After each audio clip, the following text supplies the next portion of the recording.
አምናለሁ በተገለጠው በእግዚአብሔር ጸጋ። እኛ አሁን ለመዳን የምንሰራ ሰዎች አይደለንም።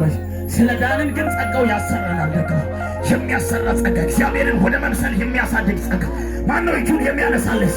እጁን የሚያነሳልሽ፣ እጁን የሚያነሳልሽ፣ እጁን የሚያነሳልሽ። አንዳንድ ልጆችን አያለሁ፣ በእጃቸው ትልቅ ነጭ ባትሪ የያዙ ልጆችን አያለሁ። ነጭ ባትሪ የያዙትን አያለሁ። የጌታ መንፈስ እንደዚህ ያደርጋል። ለታሰሩ መፈታትን እስከምትናገር፣ ለታወሩ ማየትን እስከምትናገር፣ ለተጠቁ ነፃነትን እስከምትናገር፣ የእግዚአብሔርን ወንጌል በድንቅና በታምራት እስከምታስቀጥሉ ድረስ የእግዚአብሔር ክንድ አንዳንዶች ላይ ይዘረጋል። የጸጋው ብርታት በኢየሱስም ይታይባል። የጸጋው ጉልበት ይታይባል። ስትደክም ትበረታለህ። ስትደክሚ ትበረታለሽ።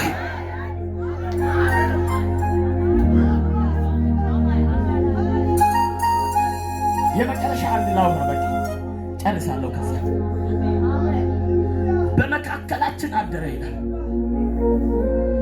ይገርም። ቤት አደረ፣ በመካከላችን አደረ። ማን? እግዚአብሔር። የት ነው ያደረው? በእኛ ውስጥ፣ በመካከላችን። ይኸውላችሁ አማኑኤል የሚለው ቃል ባይዘ በአዲስ ኪዳን በሙላት ነው የሆነው እንጂ ከብሉይ ኪዳን ጀምሮ አማኑኤል እንደሆነ ታውቃላችሁ።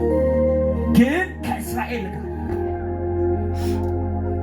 ይኸውላችሁ አማኑኤል የጀመረው የኤደን ገነት ውስጥ በኃጢአታቸው ምክንያት ከመውደቃቸው በፊት የእግዚአብሔር ፕሬዘንስ አብሯቸው ነበር።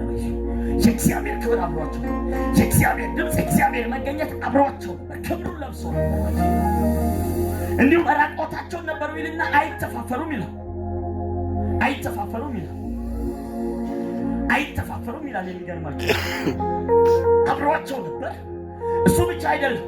እግዚአብሔር የራሱን ሕዝብ ከግብፅ ባርነት ካወጣቸው በኋላ የመገናኛው ድንኳን ተሰርቶ እግዚአብሔር በመካከላቸው ነበር። ድንኳኑ ሲንቀሳቀስ ይንቀሳቀሳል። ድንኳኑ ውስጥ የእግዚአብሔር ክብር ይሞላል ነበር። የእግዚአብሔር መገኘት አማኑኤል ነበር ከእስራኤል ሕዝብ ጋር። ስሙኝ እናንተ ስሙ። ስለጨረስኩ እኔ ላንብብላችሁ።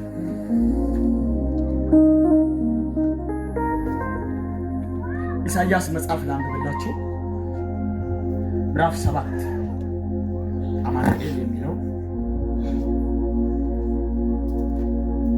ከቁጥር 14 ላይ እንደዚህ ነው። ስለዚህም ጌታ ራሱ ምልክት ይሰጣቸዋል። እነሆ ድንግል ትጸንሳለች፣ ወንድ ልጅም ትወልዳለች፣ ስሙንም አማኑኤል ብላ ትጠራዋለች።